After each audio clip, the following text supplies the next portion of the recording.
At the heart of real growth are human beings in all their wonderful diversity and complexity. And this growth takes place most effectively when people have their roots in their neighbourhoods and in their communities right across this country. So my talk's going to really be about real growth and the conditions for real growth. And real growth must have three critical conditions. It must actually be valuable. It must be something that people really want, something that really gives meaning to people's lives. Growth that's just growth in numbers is closer to obesity than real growth. Growth must really mean something. And growth must be inclusive. It's got to be for everyone and every part of the country. Growth that's located with one tiny group of people or in one place is much more like cancer than it's really like growth. And growth must be sustainable. It must leave the soil, our wildlife, our buildings, and our communities richer and stronger. Growth that is driven by debt, extraction, or exploitation is self-destructive. And the thing is, there are people up and down this country, usually the people with the least power, and often the most disadvantaged, who understand this and who are working together to create positive change. Often this change is happening in the places that people in power disregard. But if you go to Goldthorpe near Barnsley, you'll find young and old coming together to restore buildings, bridges, natural places, making their place more beautiful for every citizen in the community. If you go to Colville in Leicestershire, you'll find people who've created a community benefit society to take back control of local buildings and turn them into things that power citizen change. If you go to Intake in Doncaster, you'll find over 3,000 people providing peer support to each other and millions of pounds worth of social value.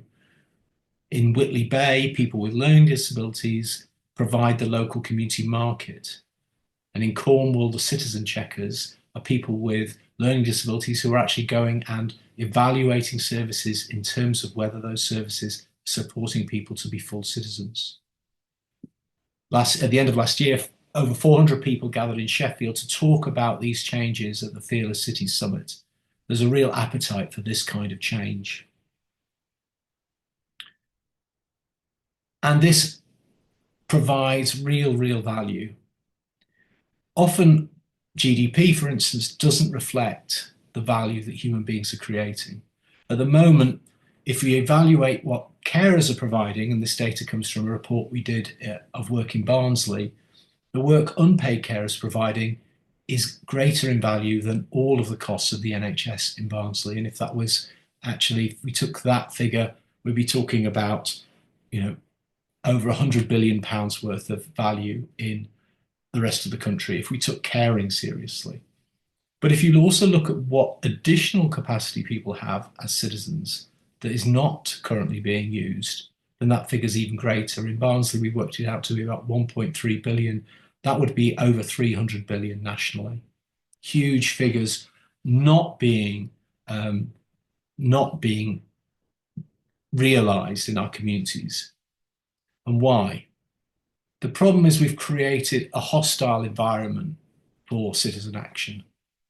Millions of people are inside universal credit, and what do they find themselves in? A system that tries to control them, that tries to scrutinise every action, tries to make them jump through multiple hoops, and what people end up being is sanctioned and feeling less well and less able to move forward in their lives. This is a system that we're spending money building. And when you look at the redistributive work of the DWP and the benefit system, we've now reached the point of absolute absurdity. Elliot just mentioned the fact that peak equality was probably in the early 70s, but from that time onwards, we've seen a progressive collapse of the redistributive impact of our benefit system. Today, of the 250 billion or 280 billion that the DWP is spending, all of it is cancelled out by HMRC taxes. And what we're doing is we are failing to trust people to take action and do the things that make best sense to themselves. If we change the system, if we move to a system of basic income, what we would do is provide higher incentives for people to find value that had work that had genuinely higher value. We'd provide the security people need to take better care of each other. And we provide the security and support that people would need to make a positive difference in their communities.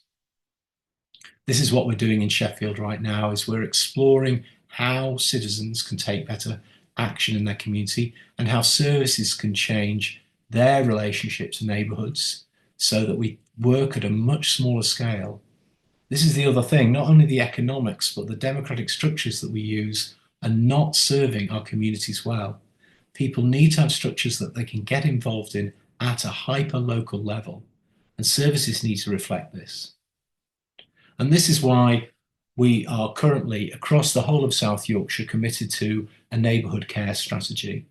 Basic income would be only one element of this strategy, and there are lots of things that we can do without changing the benefit and tax system to enable communities to be much stronger, to strengthen civil society and make civil society function in the interests of citizens, and to change the way public services work. But we would be super powered if we could change the underlying economic system. The current economic system is still locked into a 19th century mentality of poor law welfare and a 20th century model of industrial action, which is totally unfitting for our times. Thank you.